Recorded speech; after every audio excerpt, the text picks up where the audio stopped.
Hello students, maths के last part में हम लोग को पढ़ना है सारणिक या इसी को बोलते हैं डिटर्मिनेंट्स। क्या है ये डिटर्मिनेंट्स, थोड़ा सा सोचा जाए, है ना। डिटर्मिनेंट्स क्या है? अब जैसे देखिए मैं बोलूँगा ये भी टेबल के फॉर्म में, देखो सारणिक मतलब सारणी के फॉर्म में कुछ डाटा का अरेंजमेंट है, लेकिन कैसे उसको देखा जाए। मैं आपको समझाने के लिए मैं एक थ्योरी जैसे एक एग्जांपल लेता हूँ और उस एग्जांपल को डिटर्मिनेंट में रखने का क्या मतलब है इसको समझाने की कोशिश करता हूँ। जैसे देखिएगा, मान लीजिए हमारे पास दो रेखीय इक्वेशन है, मतलब लीनियर इक्वेशन। तो समझिए, माना दो रेखीय इक्वेशन है, रेखीय समीकरण, इसको केवल मतलब समझाने के लिए कर रहा हूँ, है ना। रेखीय समीकरण, है ना, इंग्लिश वाले लिख सकते हैं let the two linear equation are. सबसे पहला है a1x plus b1 equals to 0, ये पहला इक्वेशन है, ठीक है। दूसरा है a2x plus b2 equals to also 0, और a1 और a2 को नॉन जीरो मानना है ना। a1 और a2 को a1 नॉट इक्वल्स टू 0 और a2 भी नॉट इक्वल्स टू 0। कंडीशन ये है, इसको कभी जीरो मानने की कोशिश नहीं करना है ना। ये जीरो रखा हूँ तो ये जीरो हो जाएगा, तो फिर b1 निकालना आसान हो जाएगा, या ऐसा कुछ एजम्पशन को अवॉइड करना है। ध्यान दें, अगर मुझे इक्वेशन नंबर 1 से पूछा जाए कि आप x का वैल्यू निकालिए, a1x प्लस b1 है इक्वल्स टू 0 है, तो देखिए मैं क्या करूँगा, यहाँ पर मैं बाकायदा रख सकता हूँ इसको a1x इक्वल्स टू, इसको उधर भेज के माइनस b1 कर सकता हूँ, और x निकालना हो तो माइनस ही रहेगा, b1 डिवाइडेड बाय a1 कर सकता हूँ, ठीक है। सिमिलरली वैसे ही कोई मुझे दूसरी इक्वेशन को यूज़ करके x का वैल्यू पूछे तो मैं लिख सकता हूँ a2x plus b2 equals to 0 है। तो इसको कैसे लिख सकता हूँ भाई, a2x इक्वल्स टू, ये प्लस की जगह सामने माइनस b2 कर सकता हूँ, और फिर x इक्वल्स टू क्या होगा, minus b2 divided by a2 होगा, ठीक है। ये ऐसा दो इक्वेशन आया। अब आप देखिए दोनों के लेफ्ट हैंड साइड में x है, कहने का मतलब दोनों का वैल्यू राइट साइड में भी बराबर होना चाहिए। तो मैं दोनों इक्वेशन को यूज़ करते हुए कैसे लिख दूंगा, यहाँ देखें, minus b1 upon a1 equals to minus b2 upon a2, यहाँ से माइनस माइनस हटा दो। अब यहाँ से क्रॉस मल्टीप्लाई कर दो, तो पहले इसको कर देता हूँ, कैसे भाई, a1 और b2 इक्वल्स टू क्या हो जाएगा, इधर से कर दो a2 और b1, हो गया ना। अब इसको एक साइड लेना चाह रहा हूँ मान लो, तो a1 b2 minus a2 b1 equals to हो जाएगा 0। ये फाइनल इसका आंसर आ रहा है, अगर ऐसा कुछ मुझे क्वेश्चन दिया हुआ है तो। अब इसको, इसी पूरे इतना मीनिंग को केवल और केवल एक टेबल में अगर कोई मुझे बोले समेट दो, तो उसी को सारणिक बोलेंगे, है ना। कैसे, ध्यान दें, सारणिक को हम लोग ऐसे दो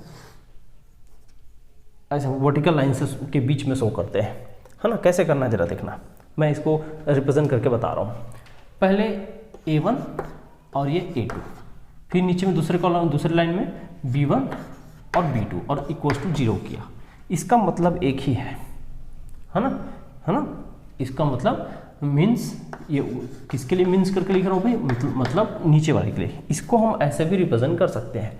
अब इसको आगे इसी फॉर्म में लाना, कन्वर्ट करना हो तो क्या करना होता है, पहला ये डायगोन बोलते, प्रिंसिपल डायगोन कहलाता है, ठीक है, और ये दूसरा वाला डायगोन। तो क्या करो देखना, a1 b2 पहले वाले डायगोन के जो भी एलिमेंट है उनको गुणा किए, खासकर ये 2 इंटू 2 के लिए हो रहा है, और माइनस करना है दूसरे हिस्से को a2 b1, ये लीजिए, और ओवरऑल आंसर 0, ये इस तरह से, ठीक है। ये 2 इंटू 2 के लिए ही इतना इजी है, बाकी बड़े मैट्रिक्स बड़े डिटर्मिनेंट के लिए थोड़ा सा ये कॉम्प्लिकेटेड होता है। तो फिलहाल हम 2 इंटू 2 ही समझा रहे हैं ताकि मतलब एक समझ में आ जाए। तो अब देखिए ये मीनिंग और ये मीनिंग सेम आया, और इसी का ये रिप्रेजेंटेशन ही डिटर्मिनेंट कहलाता है। तो 2 इंटू 2 मतलब छोटे डिटर्मिनेंट्स का एग्जाम्पल लेके आपको ये सब समझा दिया गया है। मेरे ख्याल से क्लियर हुआ होगा। थोड़ा सा बढ़े आगे, चलिए इतना कम से कम नोट करिए, फिर 2 इंटू 2 को ही डिटेल में मैं बात करूँगा। अब एक चीज़ ये समझ में आता है कि मैट्रिक्स क्या है, ये पहले देखते हैं। मैट्रिक्स कुछ वैल्यूज़ का, है ना, जो किसी इक्वेशन का हिस्सा है उसका एक टेबुलेटेड अरेंजमेंट है जिसको सॉल्व करके एक निश्चित मान निकाला जा सकता है ना। अगर हमको a2 b2 का वैल्यू हो तो यहाँ रख देंगे, हाँ ना। a2 और b2 और a2 b1 इन सबसे a2 b2 और b1 b2 से a1 a2 और b1 b2 से में से 4 में से कोई भी एक वैल्यू अननोन हो तो अननोन वैल्यू भी निकाला जा सकता है। तो इसका इक्वेशन का यूज़ हम आगे करेंगे। अच्छा, मैट्रिक्स तो ठीक है, समझ में आ गया। मैट्रिक्स को ऐसे इस लाइन से दिखाते हैं, और ये अलग कैसे है किससे? मैट्रिक्स बोलता हूँ, डिटर्मिनेंट की बात कर रहा हूँ, वापस बात कर रहा हूँ मैं। डिटर्मिनेंट को हम इस लाइन से दिखाते हैं, जबकि मैट्रिक्स कुछ अलग था। मैट्रिक्स को ऐसे दिखाते थे, याद है? थोड़ा सा डिफ्रेंशिएट कर रहा हूँ। ये डिटर्मिनेंट अभी जो पढ़ने वाले हैं, और ये मैट्रिक्स। मैट्रिक्स में यहाँ पर कॉलम की वैल्यू और ये रो की वैल्यू जरूरी नहीं है बराबर हो, यहाँ पर हमेशा बराबर होता है। यहाँ पर n इंटू एन ही होता है, यहाँ पर n इंटू एन के साथ साथ m इंटू एन भी हो सकता है। यहाँ पर जब इसको सॉल्व करते हैं तो एक फिक्स वैल्यू आता है, जैसे ये यहाँ पर इसका कोई फिक्स वैल्यू नहीं निकाला जाता, एक फिक्स वैल्यू नहीं निकाला जाता, वो टेबल के फॉर्म में ही रहता है। टेबल के फॉर्म में ही इसका गुणा भाग सब कुछ होता है, और आंसर भी टेबल के फॉर्म में आता है। लेकिन यहाँ इस टेबल को सॉल्व करके ऐसा फिक्स वैल्यू निकाला जा सकता है। ये अंतर बता रहा हूँ डिटर्मिनेंट और मैट्रिक्स में। तो मैट्रिक्स और डिटर्मिनेंट में डिफरेंस को याद रखिएगा। क्या क्या डिफरेंस? इसका नोटेशन ऐसा, इसका नोटेशन ऐसा। दूसरा, ये फिक्स बराबर साइज के होते हैं, मतलब कॉलम और जो पहला एक कॉलम और दूसरा क्या बोला जाए, पहला कॉलम और जो रो है वो बराबर संख्या में होते हैं। यहाँ पर कॉलम रो बराबर संख्या में हो भी सकते हैं और नहीं भी हो सकते। फिर तीसरी बात कि इसके वैल्यू, इसको सॉल्व करके एक फिक्स वैल्यू निकाला जा सकता है, इसको सॉल्व करके फिक्स वैल्यू निकाला नहीं जा सकता। ये टेबल के फॉर्म में ही रहेगा, ये इसमें अंतर है।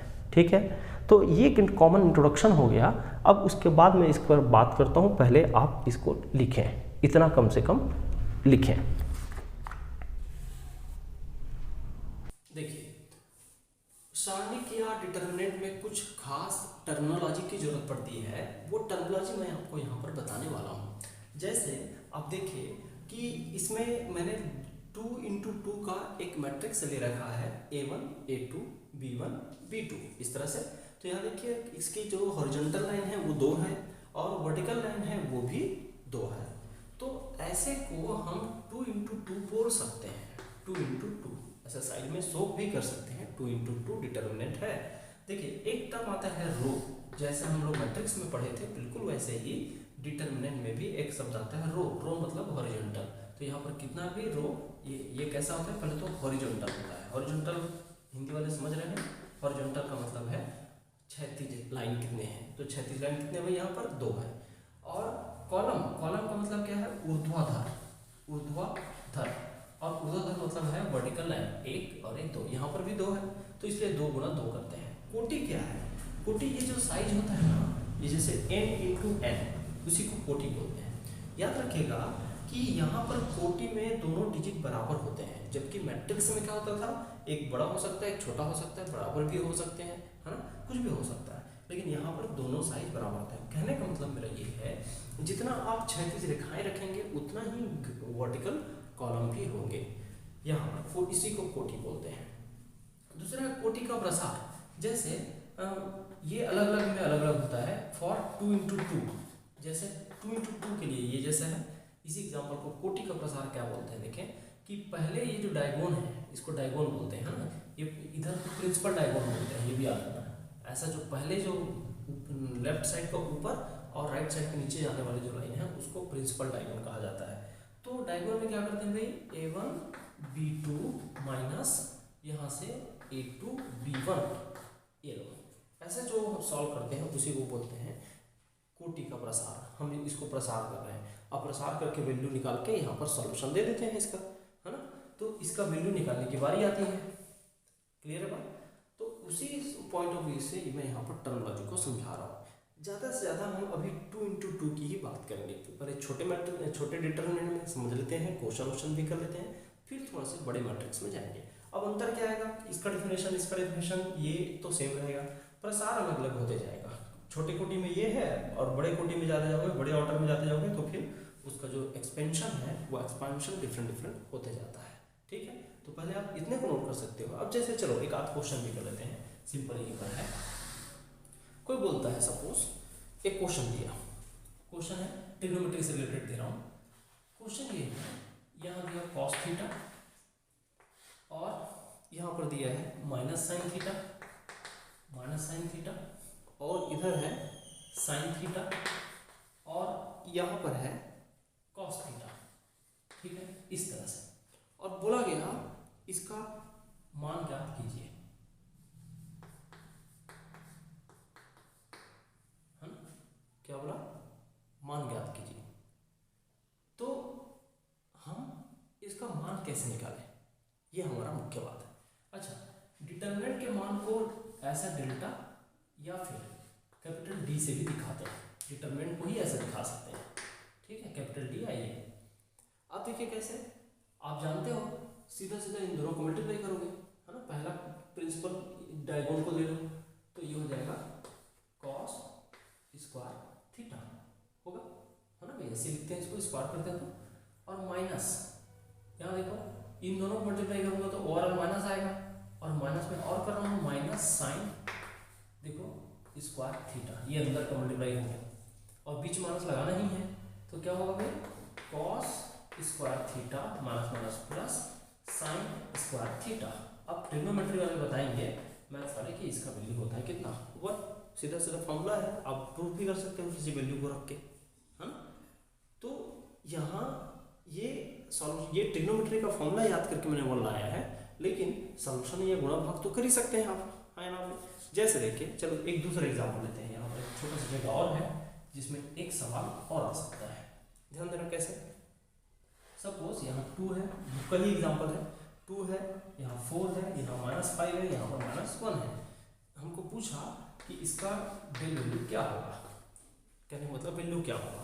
तो सीधे सीधा क्या करो, पहला इसके साथ फिर इसके साथ, तो 2 - 1 -2, है ना, और माइनस देखो 2 - 1 -2 हो गया, माइनस ब्रैकेट में -5 और -4 करोगे 5 चौके 20 -20 आएगा, तो माइनस माइनस क्या हो जाएगा +20 और -2, तो टोटल क्या हो जाएगा प्लस में 18।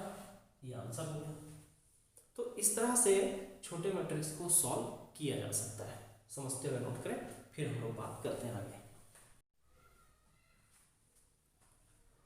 ध्यान दें, मेरे पास 3 क्वेश्चन है ना, आपको अब समझ में आ गया तो अब भी सॉल्व करना शुरू करो, है ना, और एक नहीं समझ में आया तो और देख लिया जाए एक बार। देखिए भाई, एक क्वेश्चन ये है, डिटरमिनेंट बना के दिया है और वैल्यू पूछा है इसका। तो करना क्या है, पहले डायगोनल को ले लो, तो ये आई है, ये भी आई है, आई इंटू आई स्क्वायर हो गया, माइनस फिर इन दोनों को देखो 1 इंटू -1 करूँगा तो -1 ही होगा, है ना, और ये माइनस माइनस क्या हो जाएगा प्लस हो जाएगा, ये क्या हो जाएगा आई स्क्वायर और आई स्क्वायर के बाद +1 होगा। अब यहाँ से देखो आई स्क्वायर का वैल्यू होता है एक्चुअली -1, ये आई एक्चुअली एक इमेजिनरी वैल्यू है जिसको हम आयोटा बोलते हैं, है ना, इंग्लिश में आयोटा कहा जाता है। तो आयोटा का स्क्वायर हमेशा -1 होता है, इसको हमेशा याद रखना, फिक्स है हर जगह। तो ये -1 यहाँ रख दिया और ये +1 है, ओवरऑल आंसर क्या रहा है 0 आ रहा है। ये पहले का आंसर हो गया, फर्स्ट का आंसर क्या है 0। अब चेक कर लेना, अब अगर समझ में आ गया है तो बढ़ाते जाओ आगे, जब तो कुछ प्रॉब्लम नहीं। यहाँ देखिए, इस क्वेश्चन को थोड़ा अच्छा करने के लिए, मैथ्स लगाने के लिए मैं log बेस a कर देता हूँ और यहाँ log बेस b कर देता हूँ, चलेगा। तो इससे क्या होगा, क्वेश्चन अच्छा हो जाएगा। कैसे देखो, मैथ्स का रिलेशन यूज होगा, 1 × 1 1 माइनस देखो log a बेस b है और मल्टीप्लाई है किसका, log बेस a के साथ b का। ये जो होता है ना, जब एक दूसरे को क्रॉस ऐसा हो तो हमेशा 1 - 1 इसका जो है सॉल्यूशन आएगा और आंसर क्या आता है 0, मतलब ये वैल्यू 1 होता है।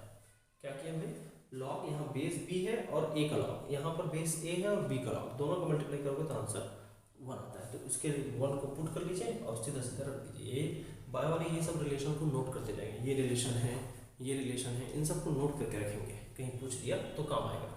ठीक है, एक चलिए दूसरे को थोड़ा वैरायटी बदल दिया है क्वेश्चन का, उस पर चलते हैं। यहाँ देखिए एक रिलेशन दे रखा है ये, और m यहाँ पर एक वैल्यू अननोन कर दिया इसको वैल्यू पूछ लिया।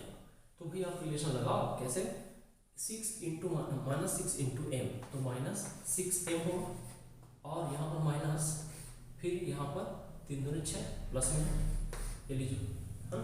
अब फिर इसका वैल्यू हमको निकालना है और इसका वैल्यू दे रखा है 12 दे रखा है। तो जरा देखिए ये होगा minus 6m minus 6 equal to 12, तो माइनस 6m को रहने दीजिए, इसको उधर भेज दीजिए, तो 12 प्लस 6 हो जाएगा। तो 12 और 6 18 हो गया 18 और माइनस 6। अब m निकालना है तो माइनस 6m को उधर किया, पहले माइनस साइन ट्रांसफर करो तो माइनस 18 हो जाएगा, है ना। माइनस साइन ट्रांसफर किया, अब 6 को हटा के यहाँ से नीचे ट्रांसफर करता हूँ, 6 के 18 माइनस 3 इसका आंसर हो जाएगा। ठीक है भाई, तो ऐसे अपने को सॉल्व करने आना चाहिए। ये मैं जानबूझ के ऐसा वर्ड यूज़ किया हूँ ताकि एक मैथ का रिलेशन है वो आपके सामने आ जाए और उसका यूज़ दिखे, और यहाँ जानबूझ के ऐसा ही यूज़ किया गया है ताकि ये रिलेशन को यूज़ किया जा सके। तो मैथ सॉल्व तो जानते हैं लेकिन बाय वाले कम से कम इसको नोट करके रखेंगे। ठीक है भाई, चलिए इस क्वेश्चन को आप लोग जल्दी से नोट करिए और वीडियो को पॉज करके सॉल्यूशन करना शुरू करिए, है ना। और जब हो जाएगा उसके बाद वीडियो को फिर चालू करना और मैं सॉल्व कर रहा हूँ उसको देखना। ठीक है, वीडियो पॉज कर लिए, चलिए आप शुरू हो जाइए। हाँ देखेंगे कैसे सॉल्व होता है उसको देखें।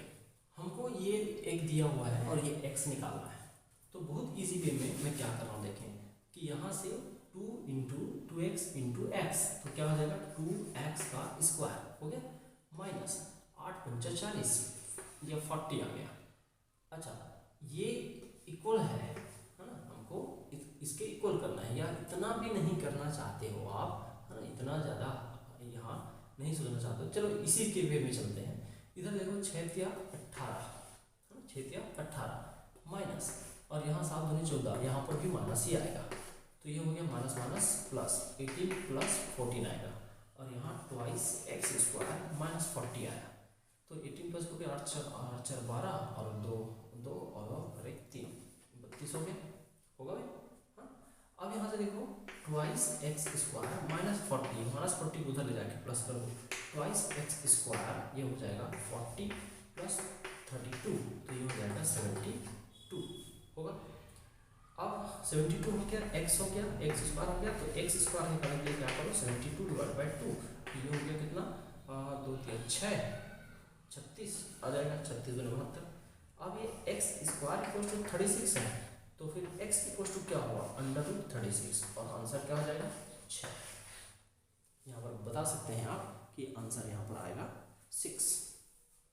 ठीक है, अब दिमाग में ये आना चाहिए, यहाँ सुधार रहा हूँ थोड़ा सा, ध्यान देना कि ठीक है भाई √36 का आंसर 6 आ रहा है, लेकिन ये भी तो हो सकता है कि यहाँ +6 भी हो सकता है और -6 भी हो सकता है ना। इसके हिसाब से तो +6 और -6 दोनों एक्सेप्टेबल है ना, क्योंकि +6 और -6 दोनों एक्सेप्टेबल है, क्योंकि रूट के बाहर निकाले हुए या देखो 36 का रूट जो +6 भी आ सकता है, 36 का रूट -6 भी आ सकता है। तो अभी आंसर में ये दोनों साइन रहेगा तब सही होगा। अगर एक साइन वाला दिया है, दोनों साइन वाला दिया है ऑप्शन, तो दोनों साइन वाले ऑप्शन ही सही होगा। ठीक है, तो ऐसे क्वेश्चन आपको सॉल्व करना है। चलिए एक दो और देता हूँ आपको। एक क्वेश्चन और दिया हूँ, अब क्वेश्चन लिखिए, वीडियो पॉज करिए और शुरू हो जाइए। चलिए हो गया हो तो देखिए, एक लिया है क्वेश्चन, सिद्ध कीजिए a प्लस आई बी, और यहाँ a माइनस आई बी है, यहाँ c प्लस आई डी, यहाँ c minus c plus I D दिया है ना। मैं इसको और क्लियर कर लेता हूँ।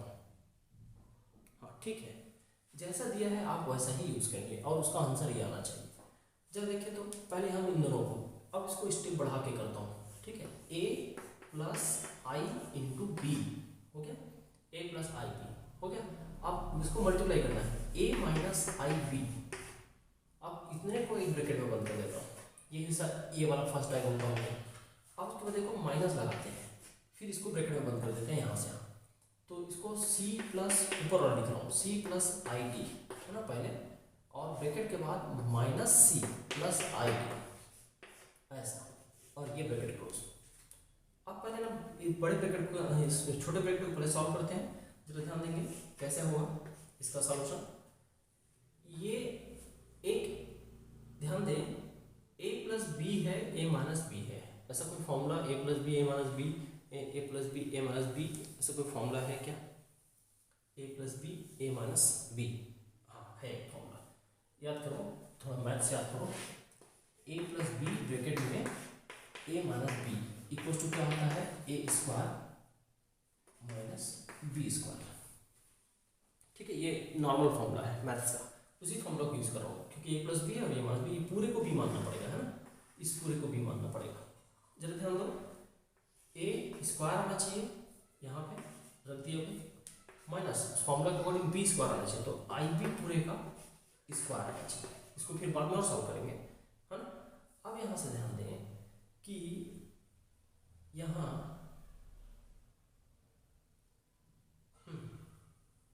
ठीक तो कर रहा हूँ, है ना। यहाँ देखें ए स्क्वायर रहने दो, इसको आगे बढ़ा लेता हूँ, ये हो जाएगा माइनस आई स्क्वायर हो जाएगा, साथ साथ बी का भी स्क्वायर होगा। और आपको बताऊँ कि आई स्क्वायर खुद -1 होता है, तो ये पहला क्या हो जाएगा?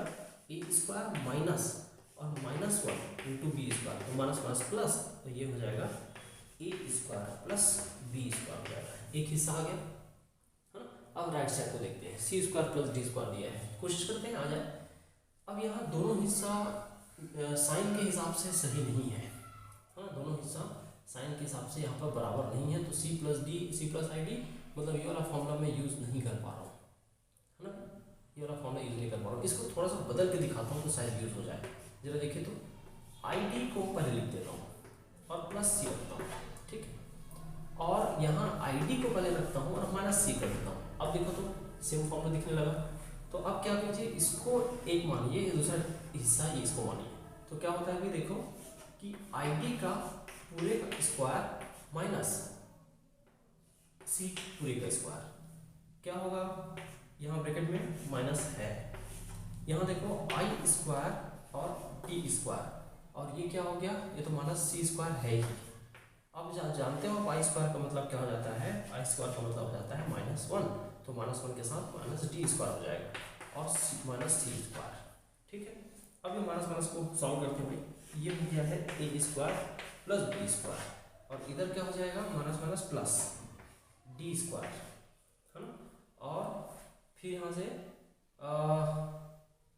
एक काम कर लेते हैं, हाँ ठीक है, प्लस सी स्क्वायर सीधा सीधा कर दो ना, और सॉरी कुछ गलत कर रहे हैं, नहीं ठीक है, बस ये आगे पीछे है। अब आगे पीछे में तो हम लोग इसको क्रमचय तो लगा ही सकते हैं, तो यहाँ देखो, अब इसको ब्रैकेट को हटा देता हूँ पूरा, अब ब्रैकेट हटा दें और देखें, अब थोड़ा सा इसको अरेंज करके लिखूँ, ए स्क्वायर प्लस बी स्क्वायर और प्लस सी स्क्वायर पहले लिख देता हूँ और डी स्क्वायर, ये प्रूफ।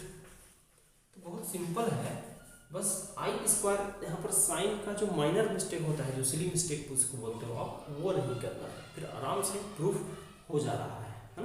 तो आप इसको नोट करें, फिर बात करते हैं। देखिए बच्चों, आपको 2 क्वेश्चन मैंने दिया है, 2 क्वेश्चन कैसे के कौन कौन से? X square minus X plus 1, X minus 1, X plus 1, X plus 1 equal to क्या, मतलब सारणी का एक वैल्यू निकालना है आपको। ये होमवर्क है, आप खुद करेंगे, ठीक है। यहाँ देखो log 3 का पावर, log 3 बेस है ना, 3 बेस में 512, 512 का log बेस 4 3 का log बेस 3 8 का log बेस 4 9 का log, इस तरह से मैंने दिया हुआ है, ठीक है। अब ये थोड़ा सा टफ है, हालांकि टफ है, इसको थोड़ा सा दिमाग लगा के करना। ये दोनों वर्क है आपके। आंसर मैं बताते रहता हूँ, आंसर आपके लिए इस सेकंड का आंसर आएगा 15/2 सेकेंड का, ये आंसर है। आप क्रॉस चेक करेंगे, है ना। जो कोई बुक नहीं देख पा रहे हैं उनके लिए मैं आंसर दे रहा हूँ, जिनके पास बुक है वो बुक से देख, बुक से आंसर बाद में टैली कर लेना, लेकिन पहले सॉल्व करें। और दूसरे पहले का सॉल्यूशन दिया, आंसर दिया है x का क्यूब माइनस एक्स स्क्वायर और प्लस 2, ये इसका आंसर है। ये आपके लिए होमवर्क है, आप इसको सॉल्व करेंगे, ठीक है।